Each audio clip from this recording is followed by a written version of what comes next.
हो रहा।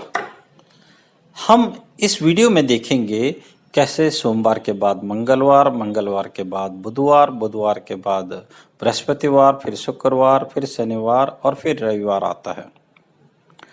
हम सभी कैलेंडर से तो भली भांति परिचित हैं, हम इसे अपनी डेली लाइफ में यूज करते हैं।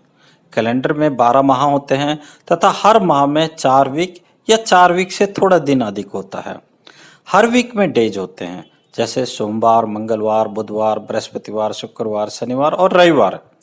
हमें पता है कि शनिवार के बाद रविवार, उसके बाद सोमवार, फिर मंगलवार इत्यादि आते हैं।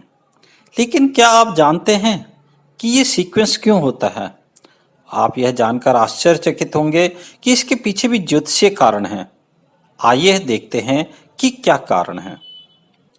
आप यह भी जानते हैं कि वीक के इन दिनों के नाम ग्रहों के नाम पर रखे गए हैं, जैसे शनिवार का नाम शनि ग्रह के नाम पर तथा रविवार का नाम सूर्य के नाम पर, सोमवार का नाम सोम ग्रह यानी चंद्रमा के नाम पर, मंगलवार का नाम मंगल ग्रह के नाम पर, बुधवार का नाम बुध ग्रह के नाम पर, गुरुवार का नाम गुरु के ग्रह के नाम पर और शुक्रवार का नाम शुक्र ग्रह के नाम पर रखा गया है। अब यह प्रश्न उठता है कि दिन के ये क्रम क्यों होते हैं? यह समझने के लिए हमें ग्रहों की होरा प्रणाली को समझना होगा। हिंदू धर्म के अनुसार दिन की शुरुआत सूर्योदय से होती है, न कि रात 12 बजे से। माना यदि सूर्योदय सुबह 6 बजे हो रहा है और अगले दिन का सूर्योदय भी अगले दिन सुबह 6 बजे हो रहा है, तो आज के सुबह 6 बजे से अगले दिन के सूर्योदय 6 बजे तक के समय को एक दिन कहते हैं। एक दिन में 24 घंटे होते हैं। हर एक घंटा किसी न किसी खास ग्रह से प्रभावित होता है। माना अभी का 1 घंटा सूर्य से प्रभावित है, तो हम कह सकते हैं कि अभी सूर्य की होरा चल रही है। इसी प्रकार यदि दिन का दूसरा घंटा मंगल से प्रभावित होने वाला है, तो हम यह कहेंगे कि तब मंगल की होरा चलेगी। यह ध्यान रखें कि सूर्योदय के समय जिस ग्रह की होरा चल रही है, दिन भी उसी ग्रह के नाम के अनुसार होगा। यानी सूर्योदय के समय यदि शनि की होरा चल रही है, तो यह शनिवार होगा। इन 24 घंटों में किस घंटे कौन सी ग्रह की होरा चलेगी? अब प्रश्न ये उठता है कि यह कैसे निर्धारित करेंगे? यह ग्रहों की गति से निर्धारित होता है। यदि हम ग्रहों की गति पर नजर डालें तो देख सकते हैं कि शनि सबसे धीमी गति से चलता है। यह सूर्य की एक परिक्रमा करने में 30 वर्ष का समय लगा लेता है, जबकि चंद्रमा सिर्फ 27 दिन में पृथ्वी का एक चक्कर लगाता है।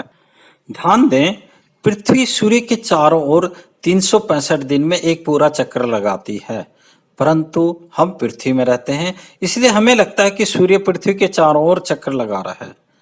अब हम इन्हें धीमी गति से तेज गति के क्रम में लगाएं तो क्रम इस प्रकार से हो जाएगा।